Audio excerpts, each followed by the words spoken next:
Hello, and welcome to I Am Dad podcast with your fatherhood authority, Kenneth Braswell. 30 minutes of wisdom, information, resources, and nuggets on your fatherhood journey. Or maybe you're just curious and want to hear some real talk about fatherhood, family, and the minds of men. Well, guess what? We got you too.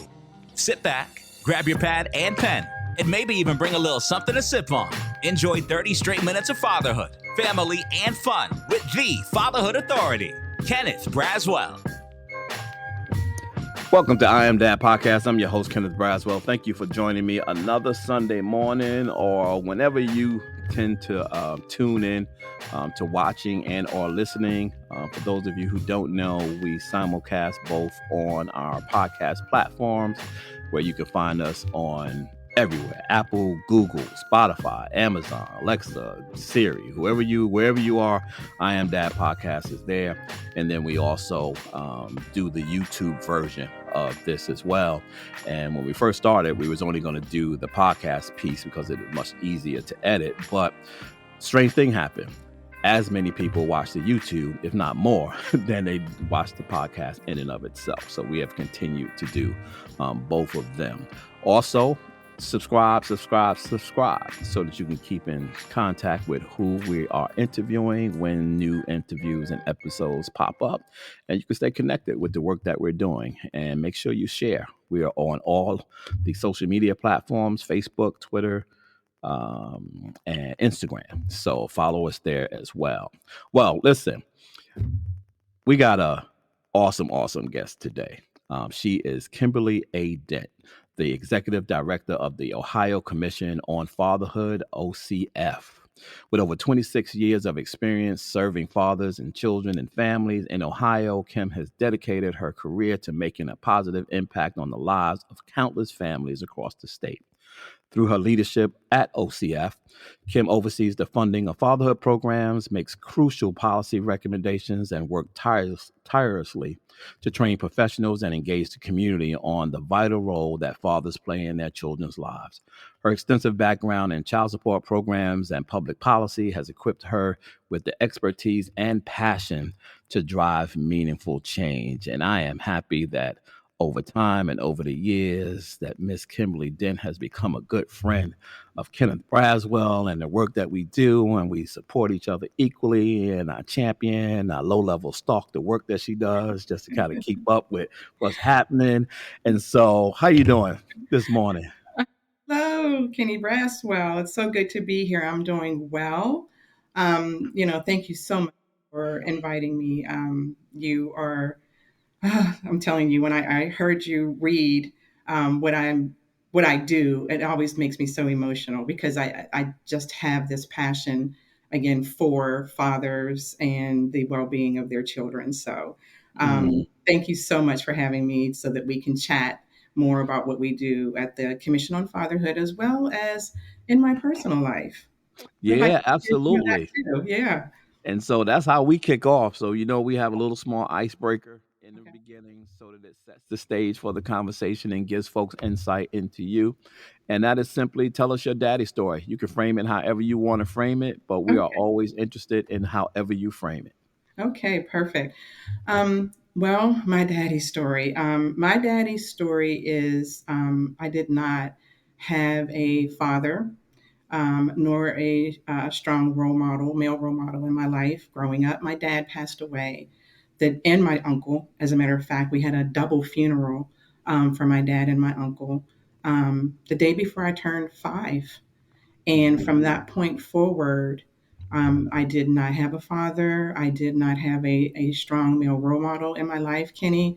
And made some pretty bad choices, some pretty bad decisions in my life. I am divorced, and what was very important to me was that our daughters and our son, specifically our daughters, did not experience what I did. And so I found it very important that I cultivated that relationship, not hindered it, but cultivated the relationship between our kids and their dad. My son was 5. Our middle daughter was maybe 10, 11. And then our oldest daughter had just finished high school.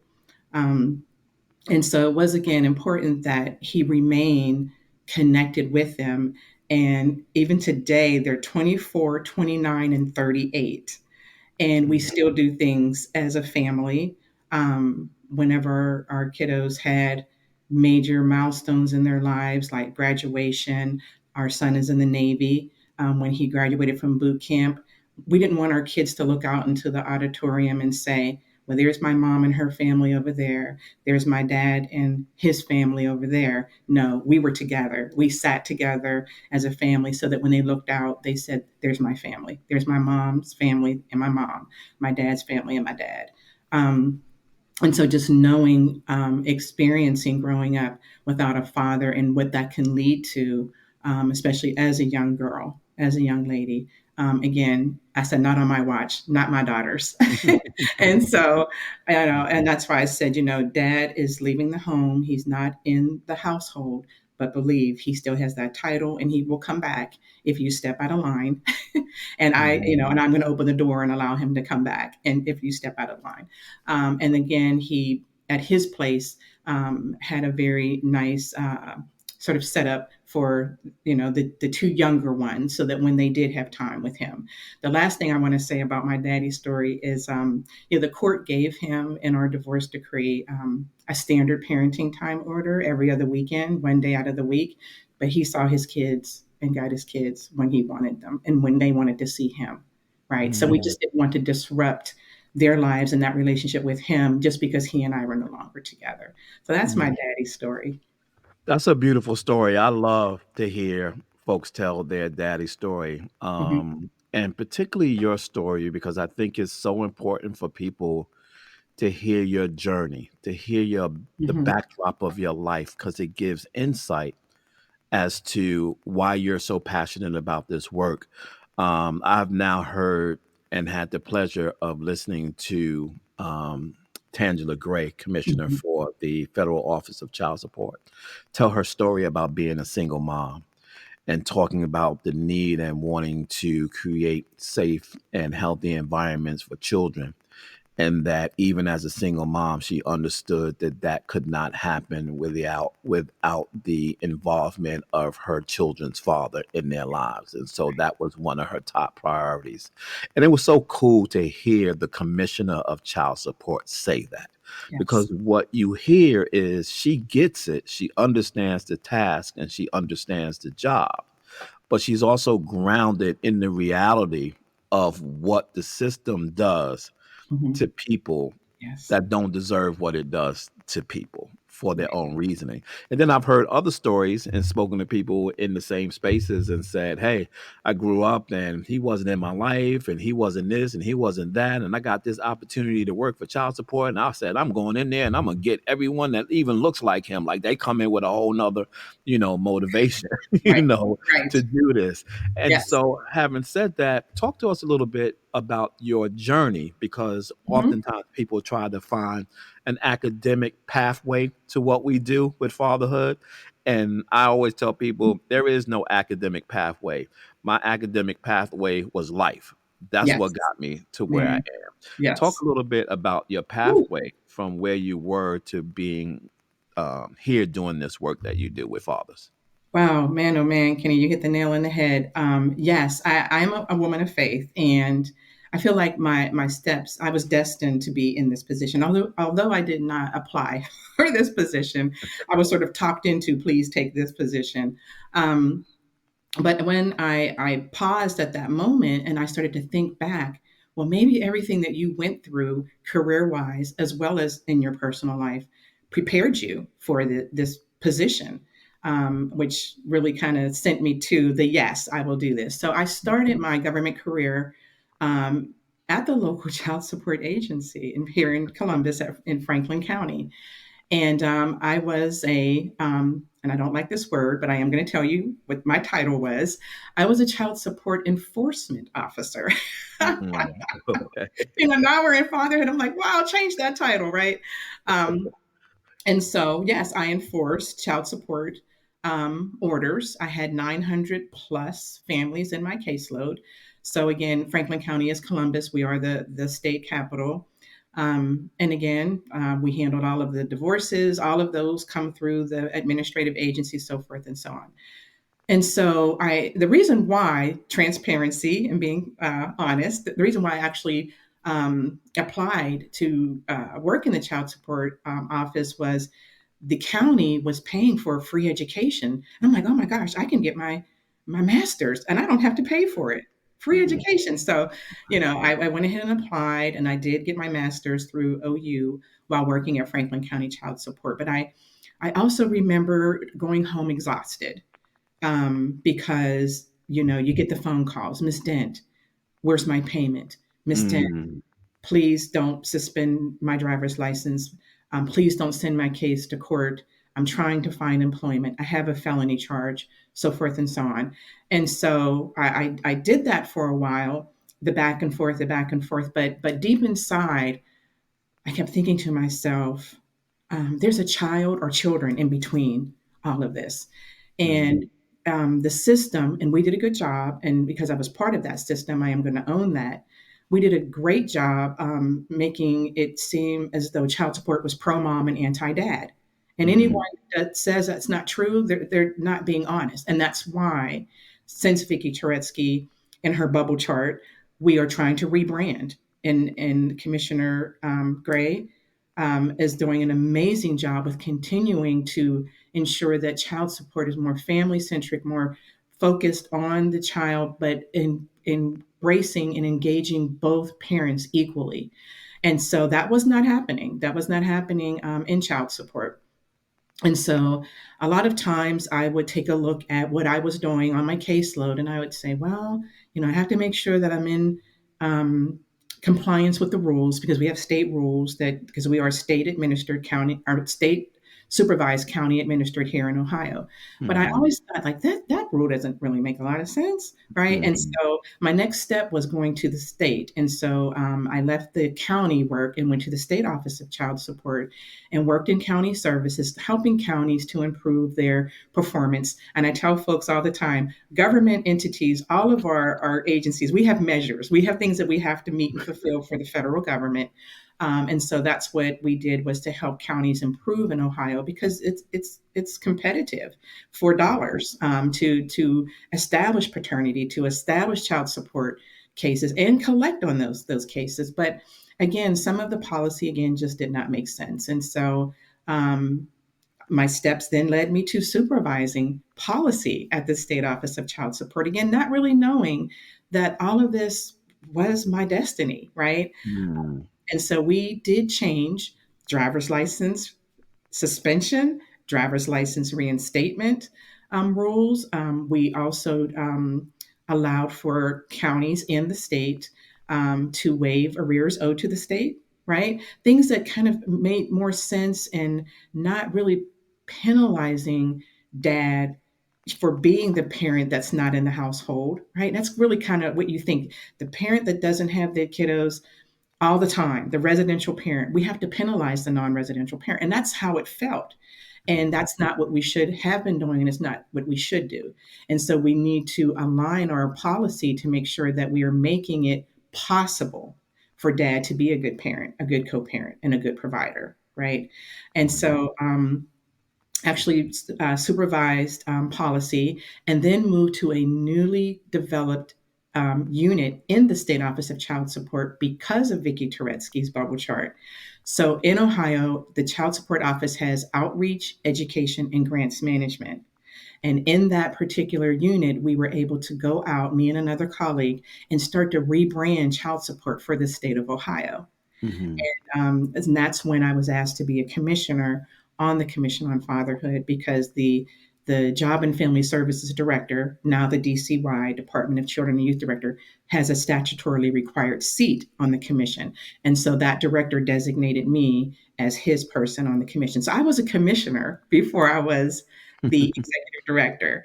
And Mhm. so again, was a commissioner. And then when the former executive director of the Commission on Fatherhood did not come back, they asked me, Kim, will you take this on permanent Mhm. as the executive director? And so that's where I had to pause and kind of look back and say, wow, my steps, even the frustrating parts, really prepared me for this role. Because Mm-hmm. I know about the boots on the ground work. I know if policy does not make sense, Kenny, if it's not father friendly or father inclusive, we are wrong. We are wrong at the state and federal levels, right? Mm-hmm. Because we're looking for these outcomes, and we're looking to help families, you know, live a life that does not include poverty. We're looking to decrease infant mortality, especially Black infant mortality in Ohio. We're looking to ensure our kiddos are kindergarten ready. And the data already shows, right? When dad is there, our kiddos just perform off the chart. Their behavior, Mm-hmm. right? Crime for them goes down. We're facing a lot of our kiddos out in, especially after COVID and during COVID, the unlearning that went on during COVID, and now we're Mm-hmm. trying to get kiddos back on track. So why are we not looking at the data about dad and saying, oh my gosh, we should be scrambling and rushing and running toward how do we ensure that we are empowering and engaging fathers, but also fixing policy that's broken and Mm-hmm. providing financial support to the boots on the ground work that engages these families every single day. Yeah, there's a lot. You put a lot in that, and we're gonna try to unpack all of that stuff. I want to take a quick step back because I'm curious about this. Like when they say, "Please take this," did you take a moment to kind of think to yourself, "What do they see in me? What is it about me that they see something that says to them that she's capable of doing this work?" Did that moment ever hit you? Yes, absolutely. And I'm sorry, I did skip the one small part where I was a TWL. I temporarily worked it thinking that I would go back to child support Mm-hmm. and work in outreach, education, and grants management. So the Commission on Fatherhood, again, is in statute. We do have money, so we were an earmark in the budget.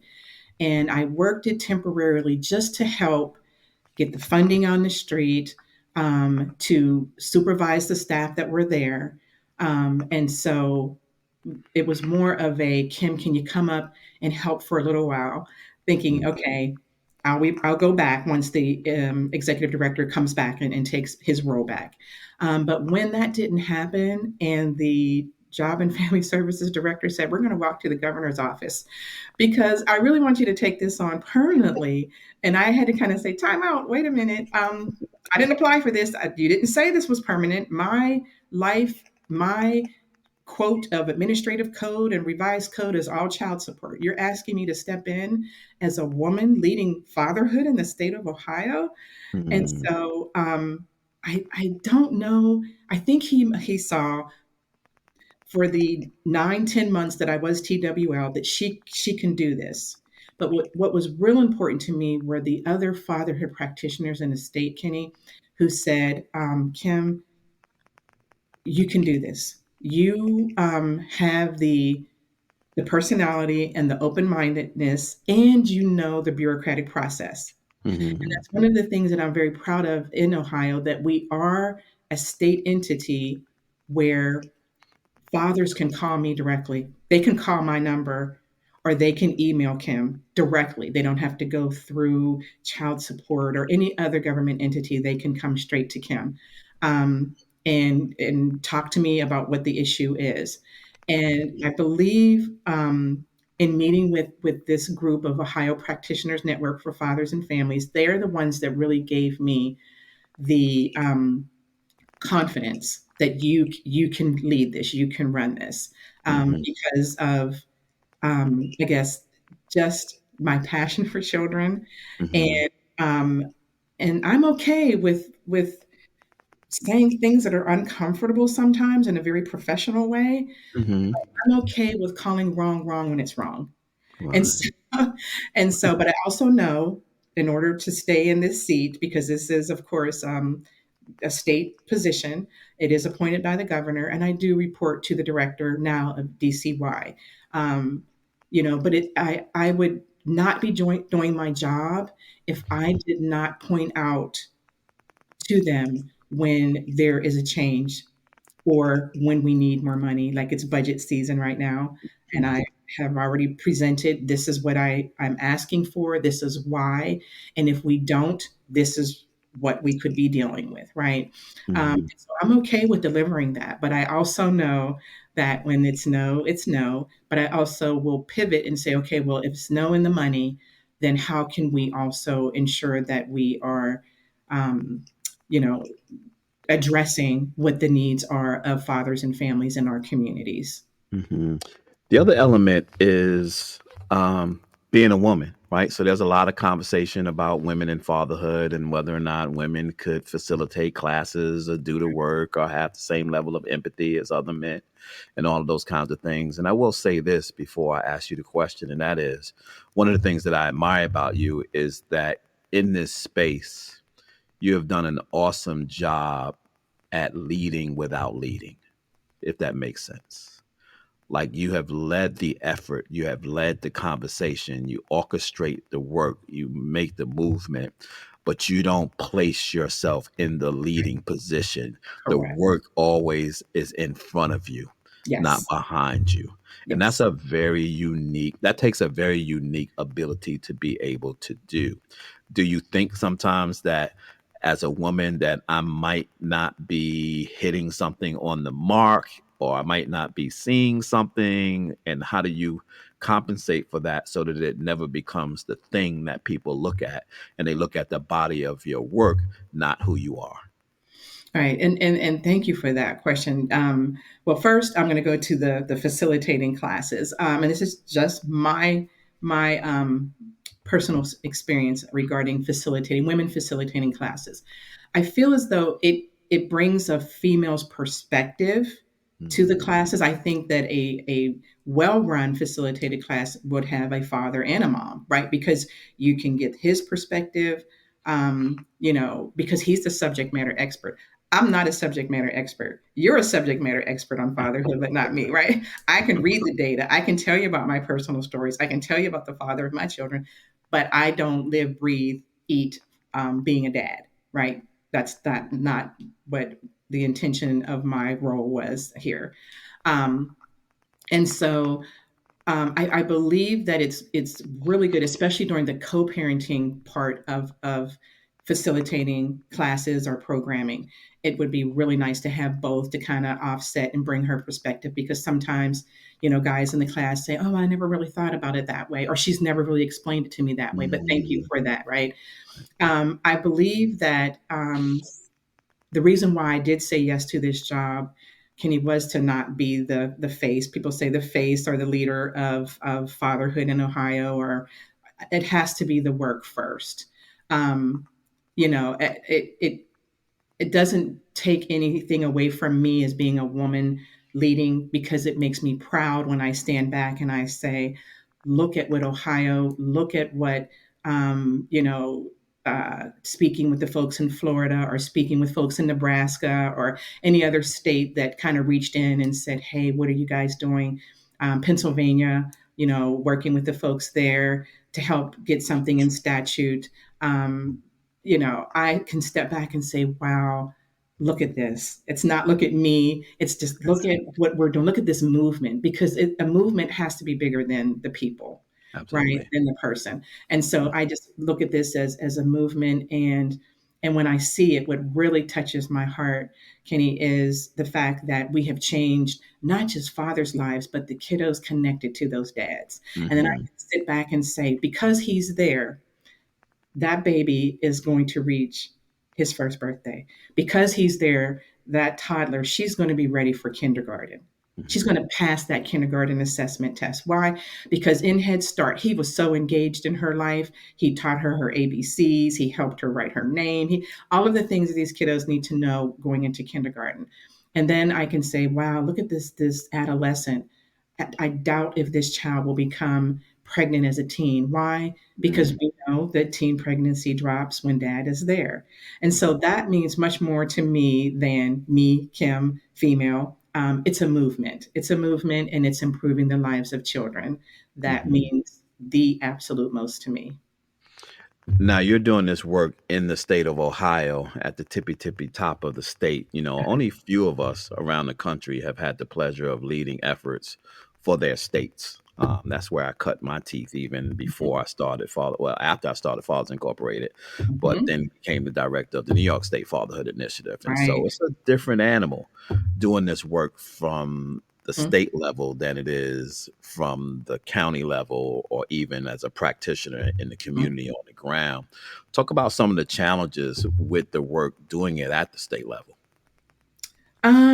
Well, sometimes or it's benefits, challenges and oh, benefits. oh, absolutely. Well, first, let's talk about benefits. Then, yes, at the state level, we have access, we have reach in, right? And so, if there is a father, for example, we get a lot of calls, a lot of emails that have an issue with getting someone from Child Protective Services, which we know, according to Jessica Pearson's report, her that kind of aired everybody's information as to how states are doing in systems like child support, children's services, so forth and so on. But if we I get a call from a father who says, "Hey, my children have been taken from Child Protective Services. No one's giving me any information." So I'm able to, at the state level, reach into that county and say, "Hey, this dad is trying to figure out what is going on with his case. We all know there's certain policy in place, right? So I'm a policy person. We need to get dad added to this case plan, right? So we can figure things out. We don't want that child in foster care. If child can't go with dad, if dad is not in a position, the Protective Services Agency needs to look at dad's family like they're looking at mom's family, right? So there are definite benefits to being at the state level, knowing the policy, but also having the connections where dads have been frustrated not being able to get to where they need to get to. Mhm, Um, Sometimes at the state level, one of the challenges is, and it just breaks my heart, we have so many hidden gems of mhm, mom and pop programming that goes on in the state. The basement of churches. Someone just decided to do this and now it's grown. And they think, oh, well, we'll call the Commission on Fatherhood because they can fund us. We have this unlimited amount of money that we can just, sure, we'll write you that check, right? And fund your program. And it just breaks my heart that I'm unable to do that. So what we do is I do have programs that we fund through procurement, but I do have funding that's left over where we can do pilot programs, right? We do little pilot programs, but I do have folks calling all the time saying, "Hey, can I meet with you? We'll do a Teams or a Zoom. I'll have them talk to me about what it is that they're doing in this corner of the state." And I had no idea. And I'm like, I think it's wonderful. And I would love to come visit and hear more about it. But then when it comes down to, so we need resources. We need funds to continue to do this. And I'm like, oh, that is such a challenge for me because I'm sure it's frustrating for them, but it breaks my heart mhm, because the work, oh my gosh, Kenny, like I said, I'm 30,000 feet. I am not boots on the ground. And I mhm, will never, ever try and step into a role of boots on the ground because that will not work for me. mhm, Some folks can, but that's just not me. I am going to support the policy, the funding when I can, bring the awareness. So I will travel the state, travel wherever, and talk about the important role that fathers play in their children's lives. Keep our practitioners trained up.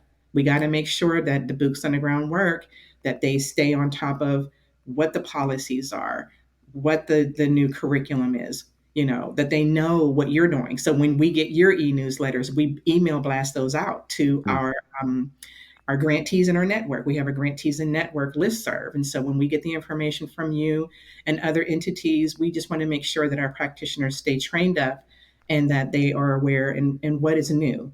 We're sifting through Father Facts 9, so that's NFI's product, to see mhm, what's new, what's some of the data that's out there that we can stand on, where we can say, see, if you give me more money, mhm, and I can put this into, because it doesn't take a lot. That's the other thing too. Fatherhood programs, it doesn't take a lot of money to get them to provide these services. So I provide 215,000 per state fiscal year.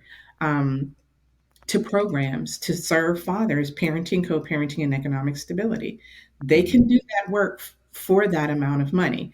Now, it doesn't go into a lot of deep work, but it does at least get them their parenting, how to work with mom, and then the big important piece, which is becoming economically stable, right? To provide for first yourself, right? Because that's what the Child Support Self Sufficiency Reserve, which we did get into policy here in Ohio, but to Mhm. say before we calculate child support, can he take care of himself, right? There's a self sufficiency reserve amount that sits to say he needs to eat, have shelter, he needs his basic Maslow hierarchy of needs. Those need to be met before we talk about the child support ordered amount. And so let's get him there that he can be self sufficient, whether it's through employment or entrepreneurial, right? Mhm. Being an entrepreneur, especially with a lot of our returning neighbors coming out of incarceration, so much talent. A lot of them are looking at being entrepreneurs. And so let's help them on that journey, right? And so I think the frustrating part is getting the funding, talking to leadership. They get it, they understand it, but we know state budget, we know federal Mhm. budget, we Mhm. know it changes in administration, changes in focus, changes in what's important. But what will always be important is the well being of Ohio's children. And that cannot happen without their daddies being there. Yeah, well, it's very difficult for the state of Ohio to be under the radar as it relates to fatherhood because you got a lot of champions out of the state of Man, Ohio. yes. My director of business is from Akron, Ohio. You Oh, got okay. Ron Pergino and his wife, Yeah. up there. You Oh, got Avis amazing. Files and all of y'all, stomping with the big dogs Man, across the the big country. dogs. It's just amazing. And we also have a state practitioners network. So I lean into them. And sometimes, Kenny, I don't know.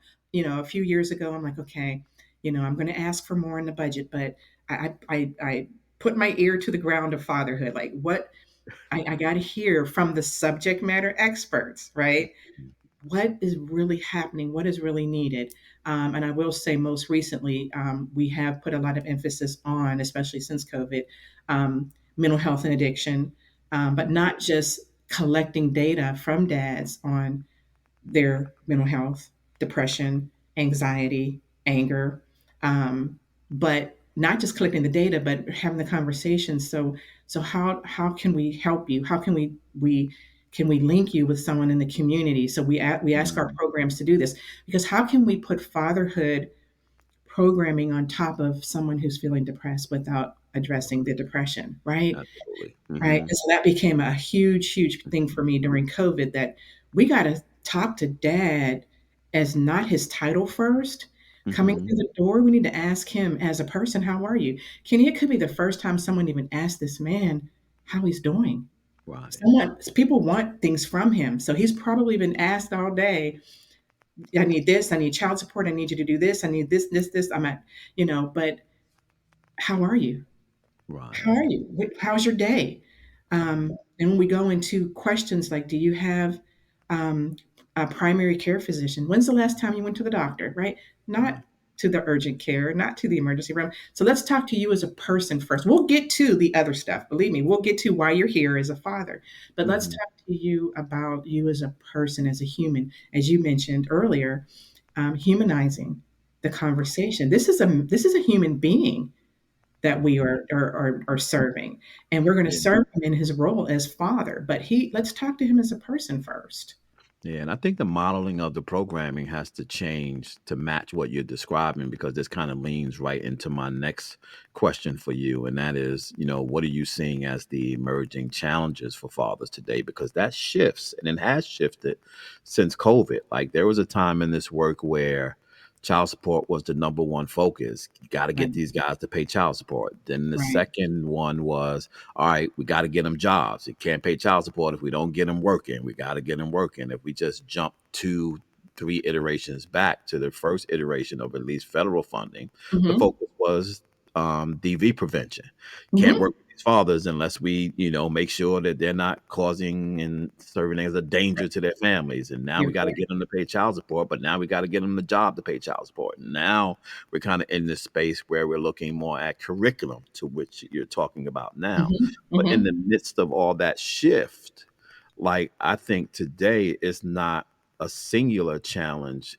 It is the multiplicity of challenges out Hmm. there Hmm. that comprehensive service providers have to find a way to be able to serve a dad who walks in the Hmm. door with all the things you just described. And they have to be able to take it slow with that person and have the capacity, the organizational capacity, which includes funding and Right. resources and relationships and partnerships and all those other things in order to really have Hmm. an impact on dad. But what are you seeing in the state of Ohio as it relates to challenges with dads?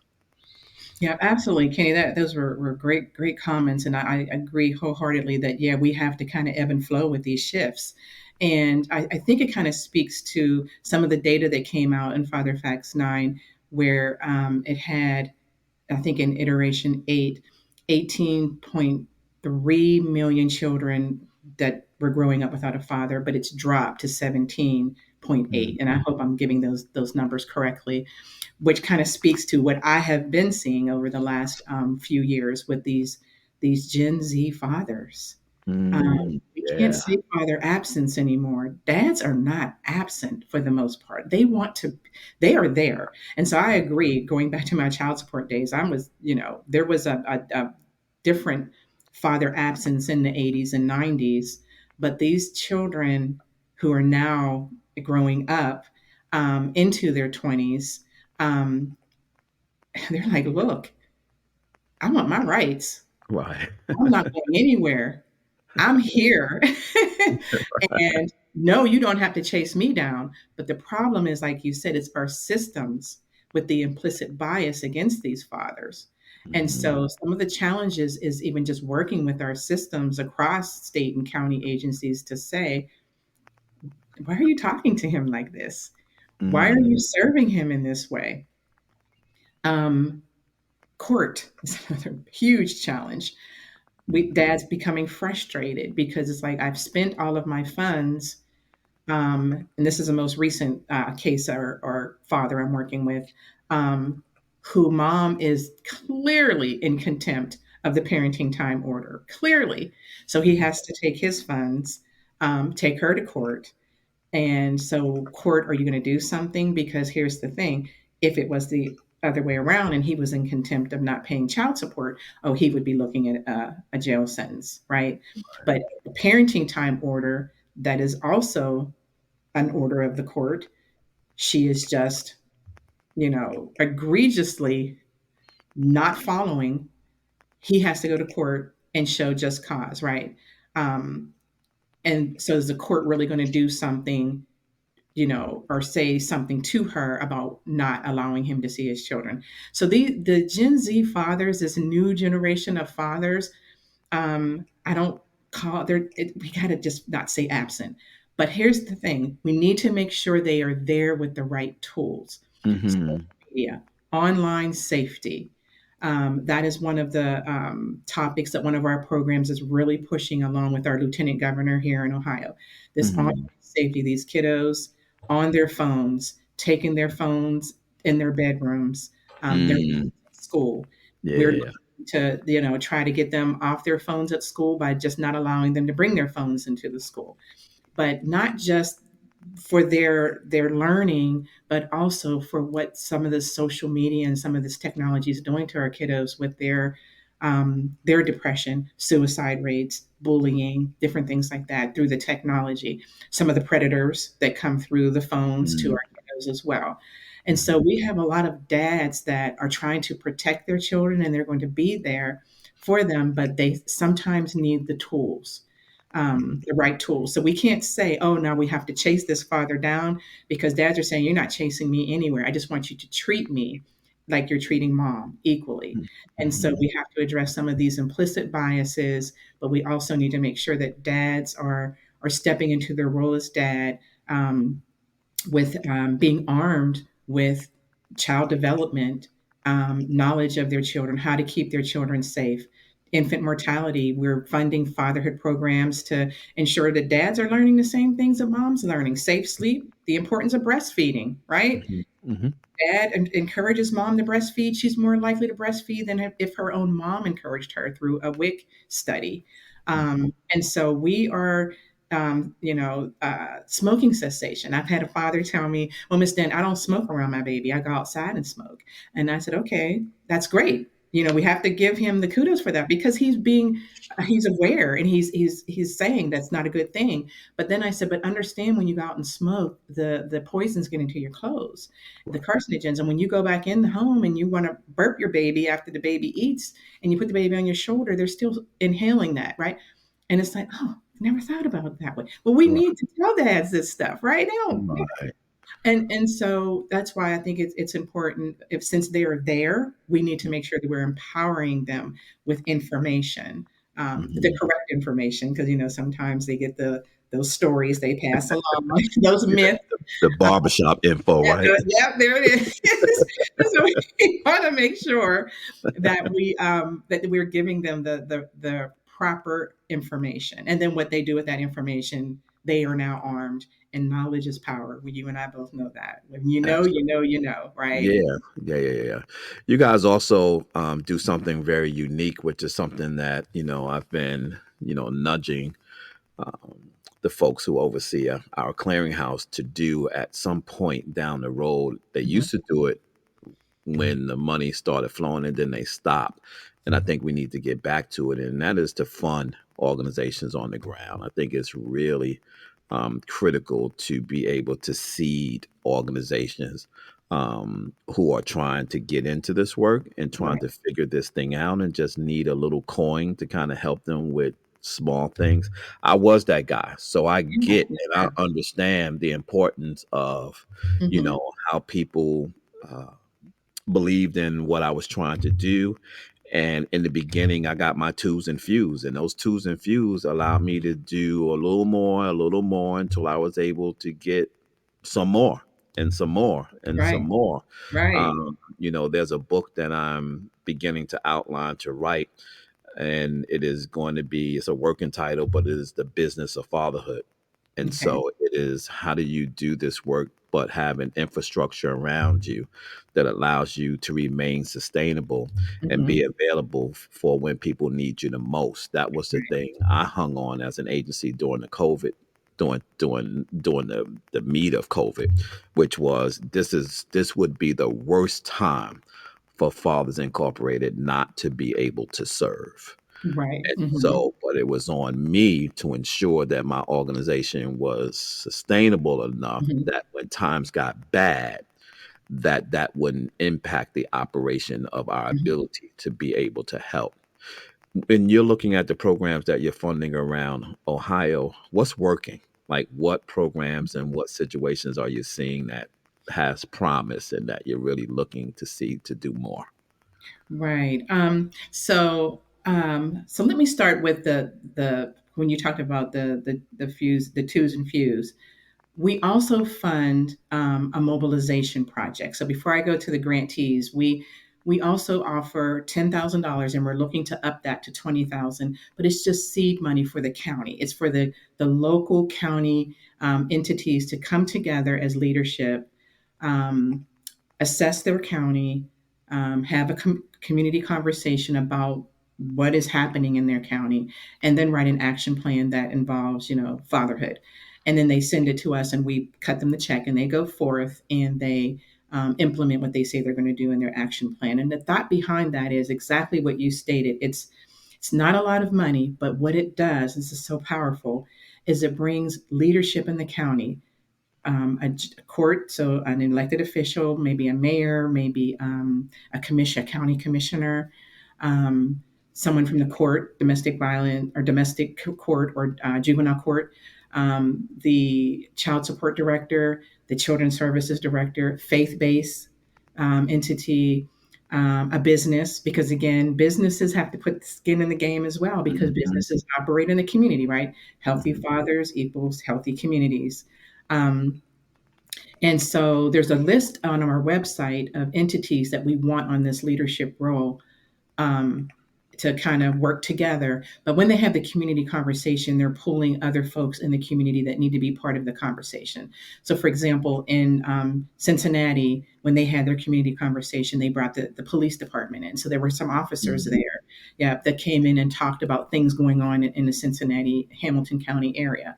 And so, again, not a lot of money, but when you bring the entity together and you plant that seed, when there is a fatherhood program in that county that is ready to apply for the funding that I am going to talk about next, you kind of have this infrastructure of folks that have mobilized and have accepted that we need fathers in this community to ensure that the community is enriched and that there's low crime rate and that kiddos are doing well, so forth and so on. So that's the seed that you plant.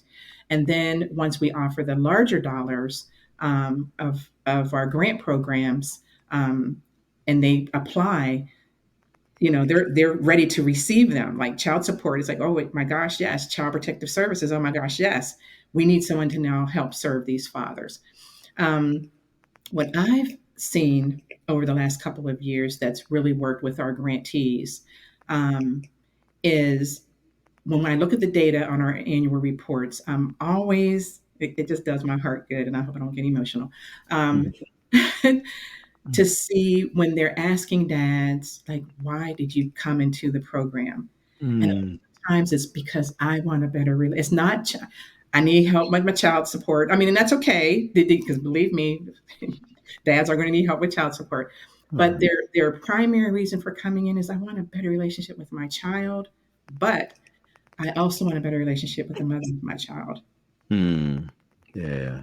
And I think that speaks volumes to the dads and being there.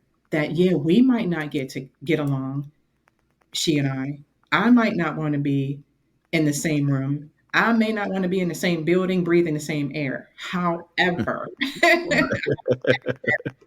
I realize that I have to find a way to work with her. So I am here to try and do that. And so the co-parenting piece for me is something that I feel that we at the state and at the federal level should push because many states like Ohio, we have that statute that says an unwed woman that gives birth to a child, she's calling out shots, right? So she's like the gatekeeper. And so dad has to go to court. And so my programs are funded to help him navigate that. No, you don't need an attorney unless there's hearing and pushback and maybe some accusations of some things. But if you're just asking for time, a parenting time order, and I don't call it visitation. I know that's what courts will say. We're going to give you a visitation. I don't think parents visit their kids. We parent our kids. Absolutely.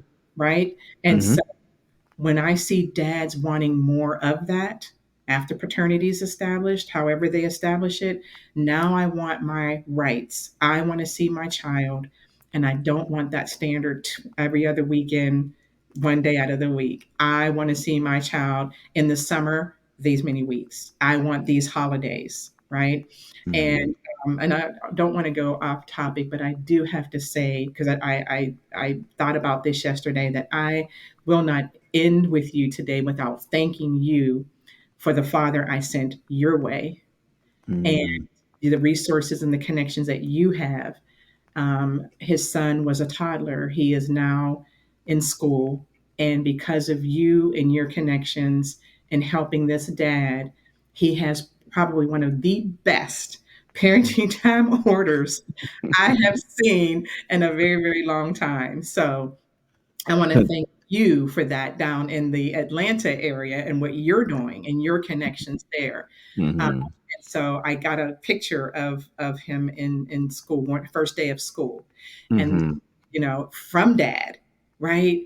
We didn't see these kind of things back in the 80s and 90s with dads. Dads were just not, either they just were not empowered or they were frustrated or they just didn't know. But these dads today, first day of school, I want to be there. And I'm taking pictures and I'm posting on Instagram and Facebook and all of that as well. And so I just wanted to take a moment and just thank you for that. But I think what is working is, again, ensuring dads know Here's what the rule is. I'm sorry, in Ohio, yes, you weren't married to her after paternity. Mm, You still have no rights, but let's help you get there. And they're like, okay, let's go. Let's go. Let's do this. Right. And then once we get them there, they're like, every other weekend. Well, wait a minute. What about Christmas? What about my family and Thanksgiving? Right. And right. so it's what I see is just more involvement, but making sure they understand what the laws are, but then also to say, hey, but we're here to help you navigate that process. And so funding programs, that's what I see is really standing out, is this yeah, I'll work with, I may not like her, but yes, I'll work with her for the best interest of our children. Hmm. Yeah. Yeah, I like to see his parenting time order because I think I had the best one in history. Oh, I tell okay. people I think I had the best one literally in Okay. history. Yeah. And I was able to well, the cool thing about ours when we got it is we negotiated it. It wasn't me. It was me and the mother of Okay. my daughter that negotiated it. Yeah. And it was a 2-2-3 schedule. 2-2-3 Oh, schedule. okay. 2 days, 2 days, Monday, Tuesday, and Okay. then she'd have Wednesday, Thursday. And then 3 would be Friday, Saturday, Sunday. And Mm. every week that would flip. If you stayed 2-2-3, 2-2-3, every week that would flip. Yeah. And you would have a 3-day weekend every Mhm. other week. But Gotcha. the argument that I specifically made as to Mhm. why that was important is because I posed a question to the judge that she didn't have an answer for. And I said, do you expect that I am supposed to be involved in the educational life of my child? And Right. she said, yes. And I said, how am I supposed to do that if I don't have her during the time that she's being educated? Very good. And he was Great like, question. whoa. I was like, yeah. I was like, you can't have Yep. an expectation of me that you're not willing to give me the space to adhere to those Right. responsibilities. I said, Yep. education is just one. We could talk about health. We could Yep. talk about engagement. We could talk Yep. about a whole bunch of different things. Behavior, all of that. Absolutely. Yeah, but if you're Yeah. only allowing me to have her every other weekend, you are Xing me out of the very life that you want me to influence. Yep. And she said, this is really odd. I've never done this before, but we're gonna do it. We're going to do it. And Yeah. we rocked that out. Me Yeah. and, Good for and her you. mother rocked that out for Good for 15 her years. too. And Yeah. what she said was, this was so cool that she said this. And she actually said, well, I'm also going to send you guys to mediation because I just want you to like really hash it out and plan it so that you make sure that the Christmases and all those things and Hmm. birthdays and Mother's Days and Father's Days and all Hmm. those things are Hmm. in the conversation. And we went away for mediation and we hammered all of that out. And when we came back to court, she said, listen, um, I know this is something that we are submitting to the court, but the Yeah. way that I want you guys to think about this is a backdrop so that as you move forward in life and this changes and you guys change Hmm. this, that Hmm. you have the ability to change it. But if you ever get in a situation where you guys don't agree and something is going wrong, you come back to this agreement. You Right. come back to this. You don't Yeah. have to come back to me. You just Right. get back to the agreement Agreement. and you Yeah. start over again. And we never had to do that. We never had Yeah. to do that. It See, and just that's worked out. amazing. That's But I think amazing. that a Wow. lot of that, which is as we round out, because I just want to get your opinion on this, I think a lot of that had to do with, Mhm. us being both emotional because of what we were going through, but also being logical with Yeah. respect to what we're going through. Yeah. And that takes something beyond co parenting, it takes relationship, period. And I think that there's a bridge between the fatherhood work and the relationship work if we expand the definition of relationship. Because now, when you look at the relationship work, it is harnessed primarily to romantic relationships. We're trying to Right. get people to hook up so that they can get married because of what research says about child well-being in married couples. That's all Right. fine and good. Right. But if you have an individual that doesn't know how to manage relationships, and I'm talking about relationships with their employer, landlord, Yep. law enforcement, friends, families, if they are Yep. bad at relationship, they will never be good at co-parenting because it takes relationship to be a great co-parenting. Yep. And if we expand that to be able to kind of Hmm. work with people with respect to managing Mhm. relationships, Right. that they then become the kind of parents you want to raise our children, because they'll understand the nuances of all the relationships that need to be managed in order to do that. Do you see a bridge in the work that you're doing with fatherhood that expands beyond fatherhood, that then begins to start to incorporate how you also support full family? Yeah, absolutely. And I think, Kenny, you were, and first off, kudos to mom of your child. Mhm. But I think too, and we can do this with TANF funds because Mhm. we're funding an a pregnancy prevention, right? So TANF Purpose 3, because we're working with kiddos who in the sixth, seventh, eighth, ninth grade, um, to understand that you have to have a strong foundation. And it's not just financial, like you said, a strong financial. When you're looking at your future, what do you see for your future? Well, you have to have a strong foundation. Well, what is that foundation? Well, it's a financial foundation, it's a emotional foundation, right?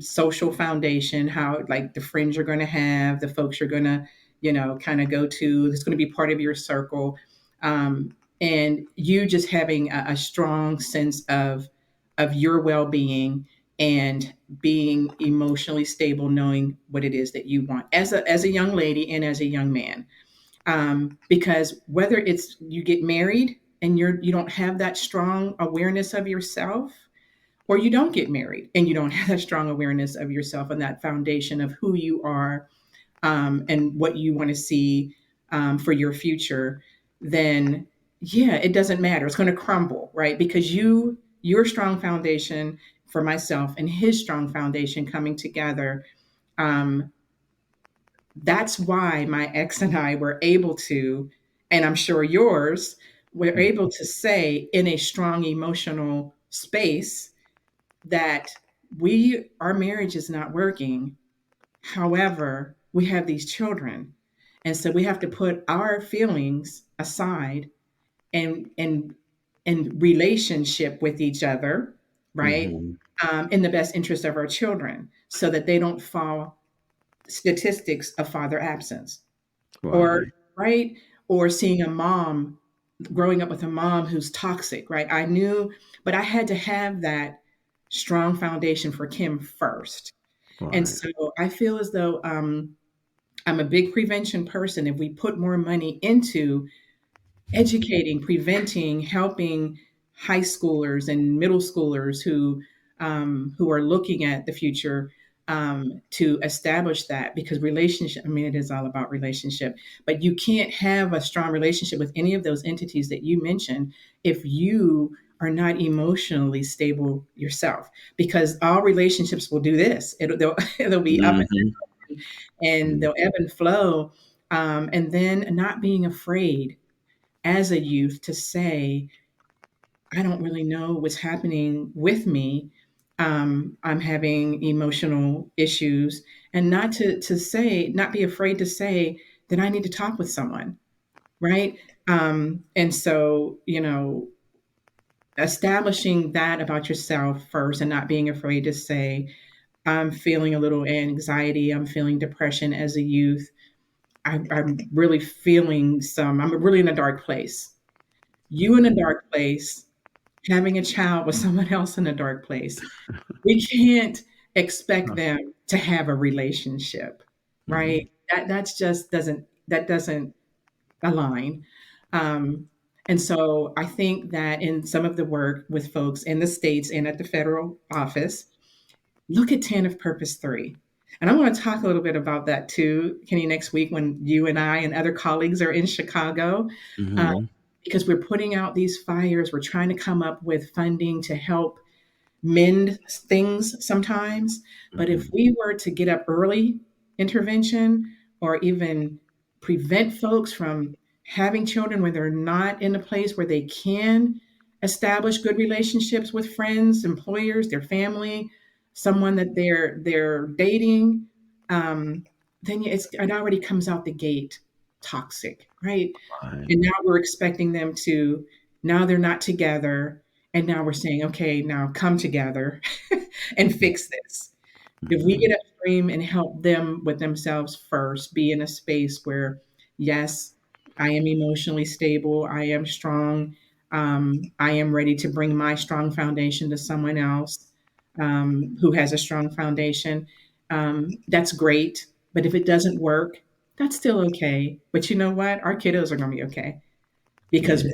we're going to relationship and we're going to ensure that we come together. And when we do have a disagreement, that we don't do that in front of them. I mean, there's been times, no, don't get me wrong. There's been times where I put my face in the pillow and scream, right? Like, oh my God, you drive me crazy. But that's okay.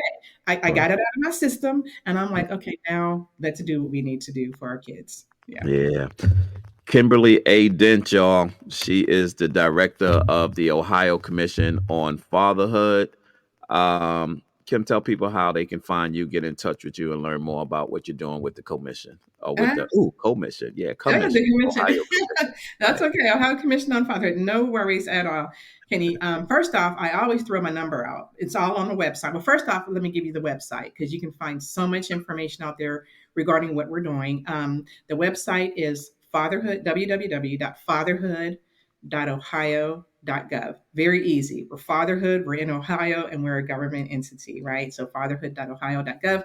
Phone number is 614-752-0583. That rings straight to me, either my state phone or my Surface Pro, and I'll answer on either or.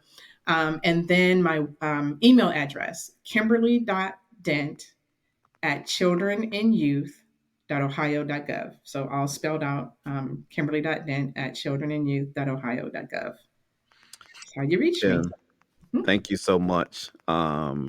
It's an honor to be doing this work alongside you. You motivate me, you inspire me, and I'm always only a cell phone call or a text away. Yes. Thank you. Whatever I can lend. And to my I Am Dad podcast listeners, thank you so much for joining us this week. You know how I like to leave you. Always be kind to others as you're kind to yourself, or you might find yourself by yourself. Always shoot high for your goals, because even if you miss, you'll be amongst the stars. And as my good friend and mentor Art Mitchell used to always say to me, it's nice to be important, but you know what? It's much more important to be nice. Until next Sunday, God bless and peace out. Thank you so much for taking the time to spend with us. You've been listening to I Am Dad podcast. We hope that you have been informed, encouraged you to think, or even inspired your heart for the love of dads. The conversation does not end here. Come back and join us next week. Same time, same place. Or you can continue the dialogue on our I Am Dad Facebook page. We also invite you to listen to past episodes, learn more about us, and keep up with special activities by visiting IamDadPodcast.com. That's IamDadPodcast.com. Until next time, I leave you with this reminder of manhood from 1 Corinthians chapter 13, verse 11. When I was a child, I spoke as a child. I understood as a child. I thought as a child. But when I became a man, I put away childish things. Because of this reminder, I will always understand that I am dad, period.